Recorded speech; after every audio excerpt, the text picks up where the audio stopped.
మీ government ఒంటెద్దు పోకడతో వెళ్ళారు.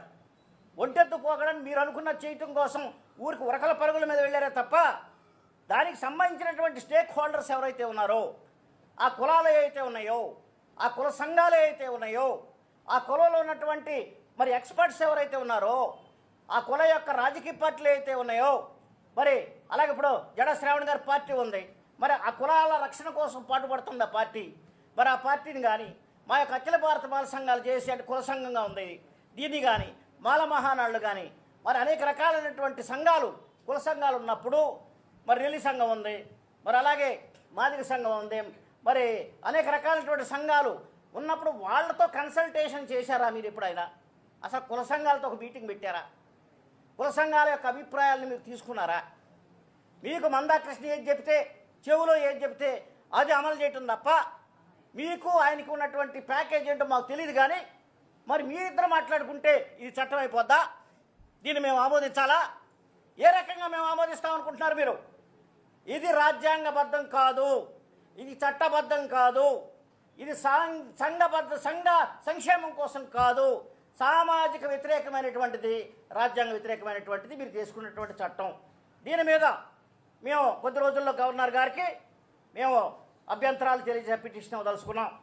ముఖ్యమంత్రి గారు ఏకపక్షంగా వెళ్తున్నాడు, ఏ రకమైనటువంటి కన్సల్టేషన్ చేయట్లేదు.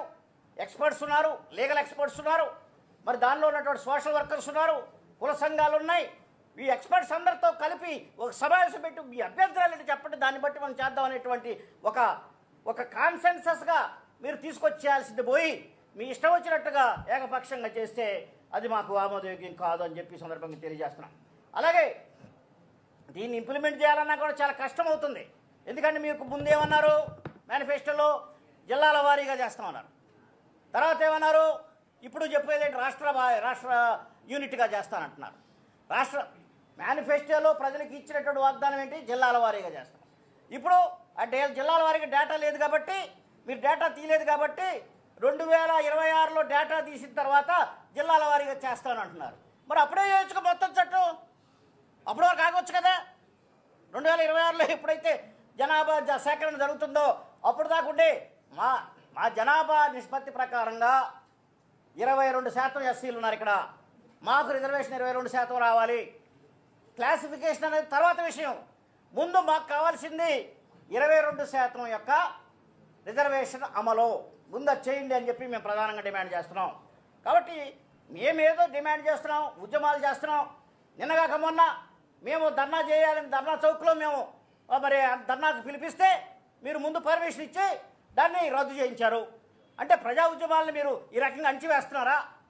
ఏ రకంగా మీరు ప్రజాస్వామ్యయుతంగా పనిచేస్తున్నారు? మీరు నియంత్రిత ధోరణిలో వెళ్తే మేము ఇంకా ఉద్యమాన్ని ఉధృతం చేస్తాం చంద్రబాబు నాయుడు గారు. కాబట్టి ఇది కరెక్ట్ కాదు. ధర్నా చౌక్లో ధర్నా చేయడానికి మీకేంటి అభ్యంతరం? తర్వాత రేపు 23న తిరుపతి సభలో మాలల మహాగర్జన పెట్టుకుంటే దాన్ని కూడా పర్మిషన్ ఇచ్చి లాస్ట్ మినిట్లో నిన్న రద్దు చేయించారు. పర్మిషన్ రద్దు చేసినటువంటి అవసరం వచ్చింది మీకు? ప్రజలు మీ సమావేశాలు పెట్టుకోకూడదా? ప్రజలు తమ అభ్యంతరాలను చెప్పుకోకూడదా? ధర్నాలు చేయకూడదా? మరి మీటింగులు పెట్టుకోకూడదా? ఏంటి మీరు చెప్పేటటువంటిది? ఇది మేము ప్రజాస్వామ్యంలో ఉన్నామా, నియంతృత్వ ప్రభుత్వంలో ఉన్నామా అనేటటువంటిది మిమ్మల్ని ప్రశ్నిస్తున్నాం. మీరు చాలా నియంత్రణగా మారిపోయారు. మీరు ముందు తక్షణం దీనికి సమాధానం చెప్పండి. మా సంఘాలు ఊరుకోవు. కాబట్టి ఈ రకమైనటువంటి మరి అణిచివేత విధానం, వివక్షపూరితమైన విధానం ఏ రకంగా సామాజిక న్యాయానికి దారితీస్తుంది అని మేము ప్రశ్నిస్తున్నాం.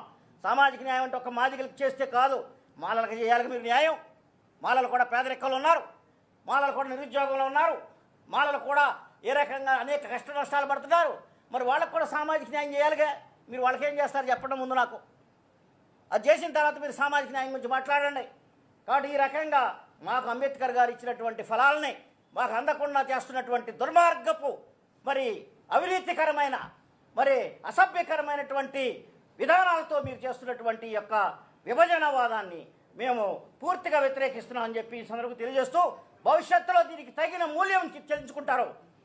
తగిన మూల్యం మీకు రాబోయే ఎన్నికల్లో ఈవెన్ లోకల్ బాడీ ఎన్నికల్లోనే దీని ప్రభావితం మీరు చూస్తారు అని చెప్పి ఈ సందర్భంగా హెచ్చరిస్తూ వెంటనే ఈ చట్టాన్ని ఉపసంహరించుకోవాలని చెప్పి విజ్ఞప్తి చేస్తూ డిమాండ్ చేస్తున్నాం. కాబట్టి మీరు వెంటనే ఈ బిల్లుని ఉపసంహరించుకోండి, ఇది మంచిది కాదు అని చెప్పి మీకు మరి విజ్ఞప్తి చేస్తూ మీకు ఒక సలహా ఇస్తూ మీ మంచి కోసం చెప్తున్నాం. రాజకీయంగా మీరు మరి చాలా దెబ్బతింటారని చెప్పి సందర్భంగా తెలియజేస్తూ సెలవు తీసుకుంటాను. Thank you. జై భీమ్.